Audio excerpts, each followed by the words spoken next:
Perkenalkan, nama saya Franky Redu, NIM 2522035, Prodi Teknologi Hasil Perikanan.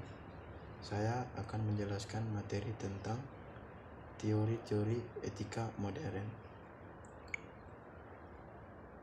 Kata kunci dan prinsip moral dasar dari filsafat moral ini adalah manfaat atau kegunaan.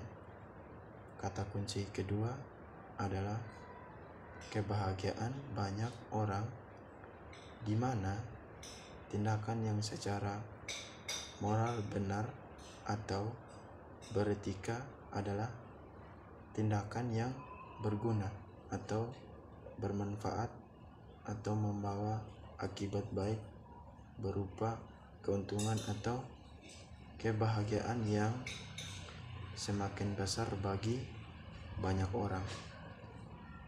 Nah, prinsip dalam pengambilan keputusan, pembuatan aturan, dan tindakan dalam melakukan suatu hal menurut utilitarian adalah apabila hal tersebut memajukan kepentingan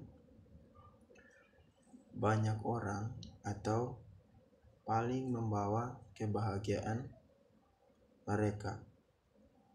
Kriteria untuk menentukan baik buruknya suatu perbuatan adalah kebahagiaan terbesar dari jumlah orang terbesar, atau dalam bahasa Inggrisnya the greatest things for the greatest number.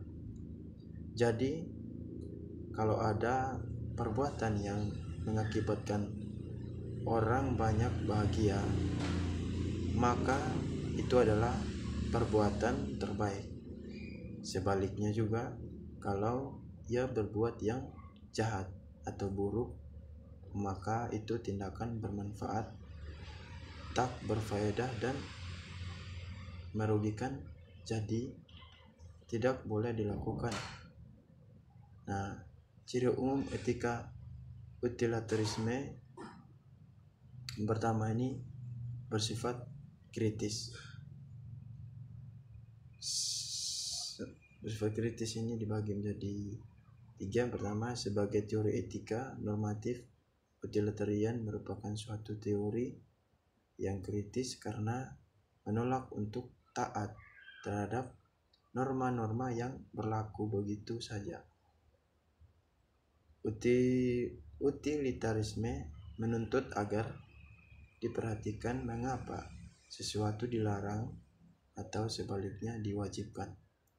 Yang kedua, teori ini tidak mengakui bahwa ada tindakan-tindakan yang pada dirinya sendiri wajib dilakukan atau pada dirinya sendiri dilarang. Nah, atau pada dirinya sendiri semua tindakan apapun netral. Yang ketiga, yang memberi nilai moral terhadap tindakan-tindakan atau peraturan tersebut adalah akibat-akibatnya. Yang berikut bersifat teologis. Bersifat teologis ini adalah pertama, benar salahnya suatu tindakan secara moral dikaitkan dengan tujuan atau telos yang mau dicapai, atau dengan memperhitungkan apakah akibat baik tindakan tersebut lebih banyak daripada akibat buruknya.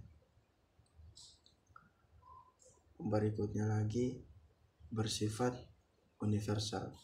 Nah, bersifat universal ini adalah cara atau memperhatikan kepentingan umumnya dan bukan hanya kepentingan pribadi.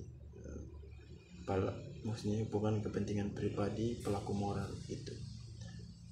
Yang kedua, suatu tindakan secara moral benar dan wajib dilakukan kalau tindakan tersebut membawa keuntungan semakin besar bagi semakin banyak orang, sehingga pengorbanan kepentingan atau nikmatnya sendiri demi orang lain adalah tindakan yang bermoral tinggi, atau dalam bahasa Inggrisnya the greatest good to the greatest number. Utilitarianisme mengatasi egoisme dan membenarkan sikap-sikap sosial. Adapun kelemahan dari etika utilitarisme. Yang pertama, utilitarianisme tidak mempertimbangkan nilai suatu tindakan itu sendiri dan hanya memperhatikan akibat dari tindakan itu.